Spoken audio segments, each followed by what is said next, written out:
नमस्कार दोस्तों। कल निर्मला सीतारमण जो कि हमारी फाइनेंस मिनिस्टर है, बजट अनाउंस किया और उस बजट में हमें पता चला कि रियल एस्टेट में कैपिटल गेन टैक्स जो हम लोग कैलकुलेट करते हैं, उसमें जो एक इंडेक्सेशन बेनिफिट वाला जो बेनिफिट जो था, अब वो कैंसिल हो चुका है। तो चलिए आपको मैं पूरा बताता हूँ उसमें क्या क्या आपको अब चेंजेस आएंगे। तो आइए चलते हैं, मैं आपको दूसरे विंडो में पूरा लिख के समझाता हूँ क्या क्या कैलकुलेशन में डिफरेंस आएगा। तो मैं पहले की अगर बात करूँ, पहले क्या होता था, कैपिटल गेन जो लगता था इंडेक्सेशन का आपको बेनिफिट मिलता था। अब क्या हो रहा है, अब यही चीज़ कैंसिल हो गया, अब ख़त्म हो गया है। वो हम लोग कैलकुलेट कैसे करते थे इंडेक्सेशन बेनिफिट, ये इंडेक्सेशन आपका इन्फ्लेशन इंडेक्स होता था, इससे एक फॉर्मूला रहता था, उसमें आप पुट करके दोनों की वैल्यू। तो चलते हैं हम लोग एक यही आपको मैं फॉर्मूला बता रहा था। आपका जितना पैसा आपका लगा है, मतलब खरीदने में, ये वाला ईयर कौन सा हो जाएगा, सेलिंग ईयर हो जाएगा, ठीक ना। और ये कौन सा ईयर हो जाएगा, बाइंग ईयर हो जाएगा। चलते हम लोग आज हुआ क्या है, कल के डिसीजन से हमें क्या क्या इफेक्ट पड़ेगा। अगर मान लीजिए आपने कोई 20 लाख की आपने प्रॉपर्टी ली और उसको बेच दिया 1 करोड़ में। ओल्ड रूल के हिसाब से आपका क्या लगता है, 20 साल आपने मान लीजिए कोई प्रॉपर्टी आपने होल्ड करी, उस समय टैक्सेशन क्या था, 20 लाख रुपीज़ थी, ठीक। और यही formula cost of property by x2 by x1। x2 क्या रहेगा आपका सेलिंग ईयर, x1 क्या रहेगा बाइंग ईयर। ये मैं फॉर्मूला आपको बता रहा था। तो चलिए इससे कैलकुलेट करते हैं क्या आ जाएगा आपका टोटल कॉस्ट। तो कॉस्ट आपका क्या हो जाएगा, मान लीजिए 20 लाख की आपने प्रॉपर्टी ली, ठीक। इनटू मान लीजिए आपने इसी साल बेचा, इस साल क्या है इंडेक्सेशन, मैं देख लेता हूँ, इस साल है 363।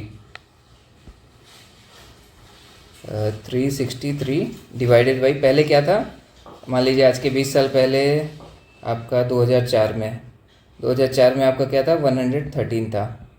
तो मैं आ जाऊँ 1113, ठीक ना। ये कैलकुलेट कर लेंगे तो लमसम ये 3 गुना है, तो मोटा मोटी मैं अगर कैलकुलेट करूँ तो 60 लाख का हो जाता था, ठीक ना। आपकी यही चीज़ 60 लाख की हो गई। तो आपको टैक्स कितना लगता था, टैक्स 20% था। तो आपका total selling price 1 crore minus आपका 60 लाख, मान लीजिए 40 लाख रुपए बचा। तो आपको क्या हो जाता था, 40 लाख पे आपको कितना टैक्स आपको देना पड़ता था, 40 लाख पे मैं कहूँ तो 20% का टैक्स लगता था। तो मोटा मोटी 8 लाख रुपए आपका आ गया यहाँ पे। अब मैं नेट टैक्स पे चलता हूँ, ठीक ना, जो कल निर्मला सीतारमण जी ने अनाउंस किया है।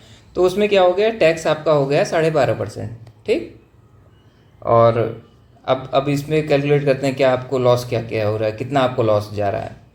तो अब कैसे कैलकुलेट करेंगे टैक्स, तो buying price minus selling price. अब ये वाला पंचायत, ये फॉर्मूला आपको कोई आपका किसी काम का नहीं रह गया। सीधे आपको टैक्स कैसे कैलकुलेट होगा, बाइंग प्राइस और सेलिंग प्राइस से माइनस कर दीजिए। मान लीजिए 20 लाख की आपकी प्रॉपर्टी और आपने 1 करोड़ की आपने बेच दी, तो आपको कितना रुपए आपको कैपिटल गेन मिला, 80 लाख रुपए। 80 लाख का 12.5% आप निकालेंगे, 12.5% of 80 lakh will be around 10 lakh, ठीक ना। मान लीजिए 10 लाख आपका टैक्स लग गया। आपका टैक्स बढ़ा कितना, 8 लाख रुपए पहले आपको देना था, अब आपको 10 लाख रुपए देना है। वही मान लीजिए 2-2.5% रुपये, 2 से 2.5% जो आपका इक्विटी में जो बढ़ाया है। इक्विटी में पहले क्या था, 10% था टैक्स आपका, और इस समय क्या हो गया है, इक्विटी में 12.5% हो गया है। ये देखिए, ये टैक्स मैं जान रहा हूँ, ये धीरे धीरे कर करके इंडिया के आप ये लेके जाएंगे सीधे से 30%। और यहीं पे अगर 5 साल पहले बस अगर आपने प्रॉपर्टी अगर ली होती, तो 5 साल पहले आपको बहुत अगर मिलता, तो इंडेक्सेशन बेनिफिट आपको कितना मिलता, 1 2 3 4 5, मान लीजिए 289 डिवाइडेड बाई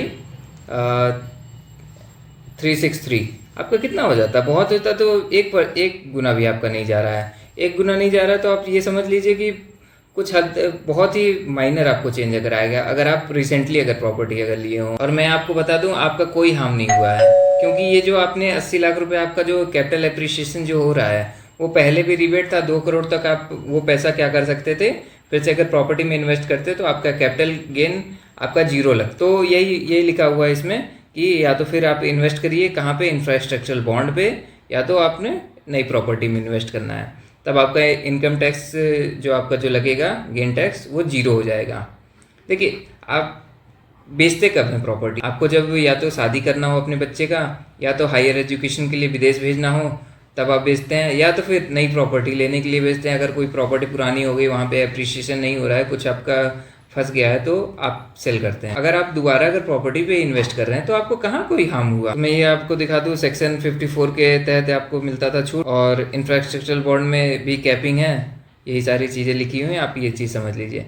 अब क्या हो गया है, अब जो मार्केट सिनेरियो जो आ गया है गुड़गांव, मैं गुड़गांव की अगर बात करूं, 1 साल पहले क्या था, सब लोग भाग रहे थे, गधे घोड़े लंगड़े सब भाग रहे थे।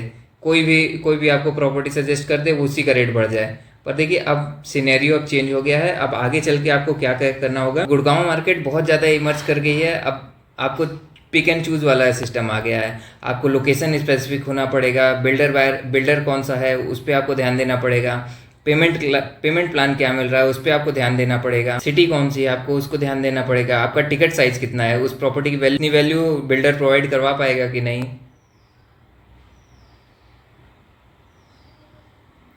वहाँ की डिमांड एंड सप्लाई क्या है, वहाँ की जेंट्री क्या है, ये सारी चीज़ों में मैं मदद करता हूँ आपको। तो आप मेरे इस व्हाट्सएप नंबर पे आप कांटेक्ट कर लीजिए। मैं नंबर आपको दे दे रहा हूँ, 39783360। यही मेरा व्हाट्सएप नंबर है। इस पे आप मुझे कमेंट कर दीजिएगा, या मुझे आपको जो भी आपकी क्वेरी हो वो मुझे बता दीजिएगा। मैं आपको प्रॉपर्टी दिलाने में भी मदद करूँगा, और अगर आपका कोई क्वेश्चन अगर है तो आप मुझसे पूछ सकते हैं वहाँ पे। ठीक है फ्रेंड। तो रिसेंटली मैंने एक वीडियो डाला था, उसमें मैंने आपको पूरा सिनेरियो बताया था कि कैसे कैसे आप लॉन्ग टर्म कैपिटल गेन अपना बचा सकते हैं। आज भी वो चीज आप बचा सकते हैं, वो चेंज नहीं हुआ है। तो आप वीडियो जरूर देखिएगा, कमेंट सेक्शन में भी मैं डाल दूंगा, आई सेक्शन में भी डाल दूंगा, आप देख लीजिएगा। तो ये इन्फॉर्मेशन कैसा लगा आपको, मुझे कमेंट सेक्शन में बताइए, और लाइक शेयर सब्सक्राइब जरूर करें। इसी टाइप की इंफॉर्मेटिव वीडियो आपको मिलती रहेगी।